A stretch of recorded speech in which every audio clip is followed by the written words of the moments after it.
on 365 Sports. The Transformational Committee is winding down. Dr. Linda Livingstone, president at Baylor, they were brought together, I think, to kind of bring some stability, whatever that could be, along with at least some peace a little bit or some vision.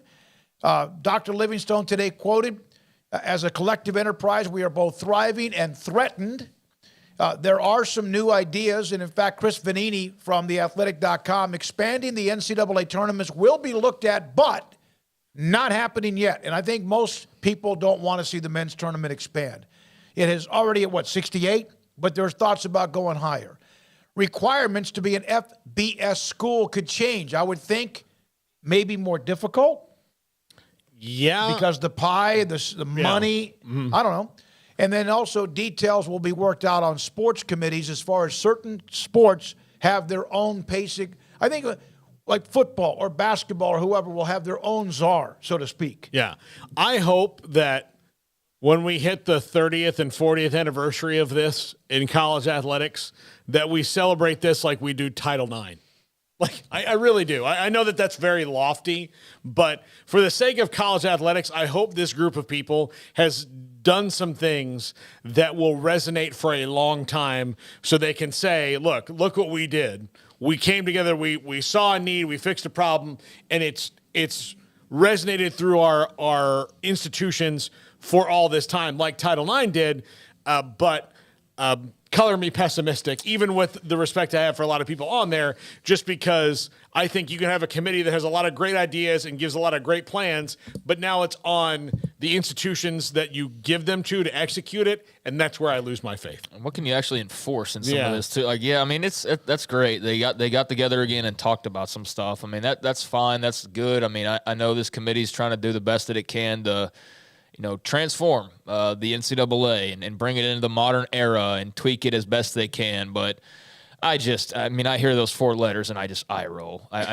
really do at this point. And I don't know. I think it might be too late to totally try to save face. So they're definitely transforming. Whether for the better or worse remains to be seen. But I guess it's good that they're chipping away. I just don't know what the end goal ultimately is. Like, when's the work finished? You know what I mean? Like, what else is still on the to-do list? What has to be enforced? What's actually changing?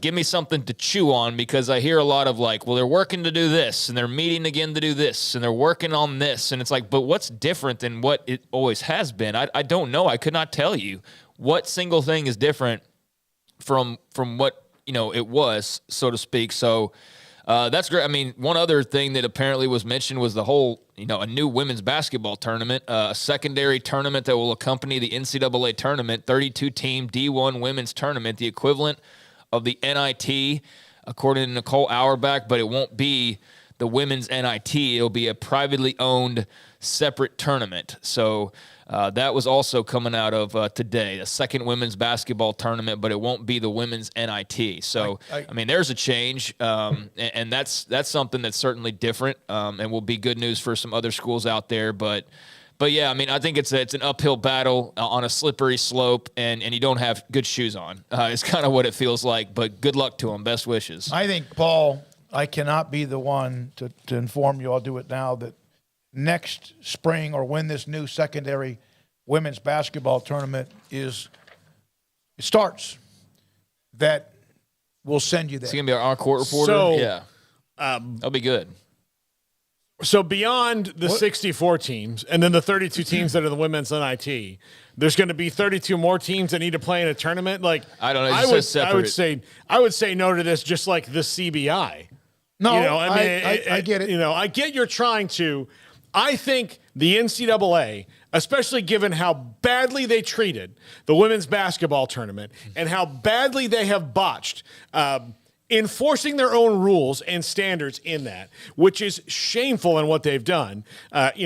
one set of weights in a room for 64 teams of people. Like, I mean, what 19? And they were like little bit, like the little what like 1951 dude did you put in charge of that? Yeah. It was like, well, the little women don't need weights. It's like what you see at a lot of hotels. Yeah, it was ridiculous. They need to focus on making the women's tournament that they have better. Yeah. And taking care of the athletes, making sure more people see it, making sure more people go, getting to the target audience a little better than they have.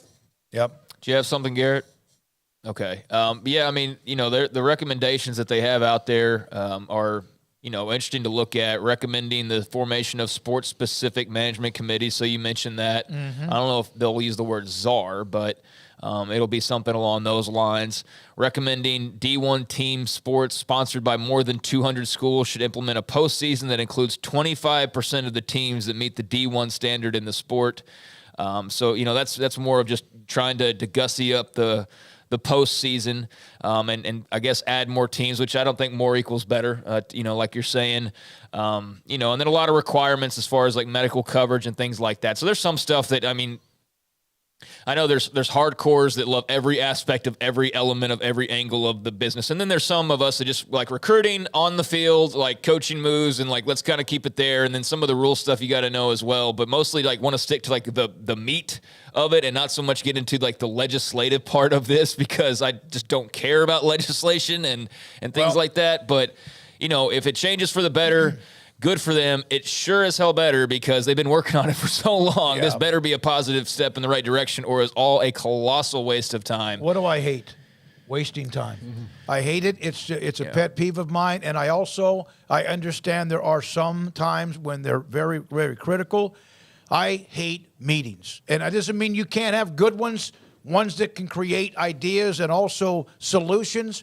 But there are people in this world that work around, they meet to have another meeting. And that's all they do. And then you wonder if many things happen, like Craig said, this is Methuselah, that it just takes forever for any kind of change. But at least Dr. Livingstone and the Greg Sankey, among others, were on the list. They're there for a reason, because the NCAA right now is dying. Not a slow death. It's not good at all. They gotta figure it out. When we come back,